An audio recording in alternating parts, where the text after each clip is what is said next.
Et je vais toujours aller dans Matthieu chapitre 5 au verset 17 dans la Bible française Coran qui dit: ne pensez pas que je sois venu supprimer la loi de Moïse et l'enseignement des prophètes. Point. Je ne suis pas venu pour les supprimer, mais pour les donner. Non, oui, mais pour les donner tout leur sens. Pour les donner tous leur sens. Pour les donner tout leur sens. Maintenant, on va entrer dans les sens auxquels la personne du premier-né a voulu qu'on puisse comprendre. Verset 18 de Matthieu 5 dit: je vous le déclare, c'est la vérité. Oh, Père, qu'est-ce que je fais encore dans ce monde? J'ai envie de rentrer auprès de toi où j'étais auparavant, avant que tu ne crées toutes choses. Ce monde-ci me fatigue. Même ce corps. Même ce corps. C'est étrange d'être dans un corps humain. C'est étrange.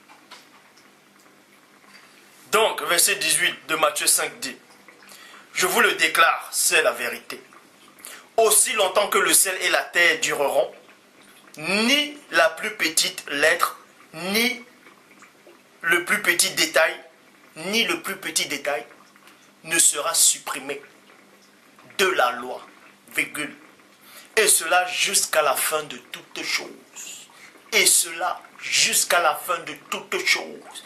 C'est pour ça que maintenant, même les musulmans, ils font des vidéos sur Paul en disant que, vous voyez, Paul est en train de contredire le Christ, que Paul est contre le Christ, il est l'antéchrist lui-même, qu'il est en train de modifier les lois de Christ, il est en train de modifier les lois de Moïse, il est en train de modifier les lois de Dieu par rapport à la circoncision, tout ça.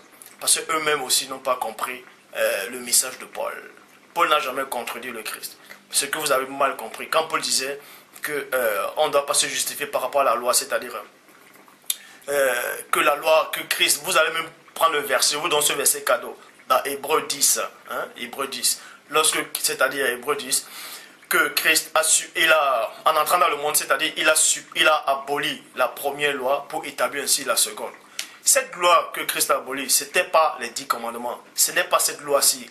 Ce n'est pas cette loi. Christ a aboli les lois cérémonielles et non la loi morale. Christ ne peut pas abolir la loi morale. Christ ne peut pas abolir la loi morale. Je vous le dis. Parce que avant que Christ lui-même ne soit, la loi morale existait déjà. Elle existait déjà. Est-ce que vous savez, cela peut vous choquer. Je souhaite que ça soit ainsi. La loi morale, c'est l'amour. Dieu est amour. Point barre. Et Dieu n'a pas d'égal. Donc, et pour ça on va entrer bien en profondeur. Jusqu'à la fin de toute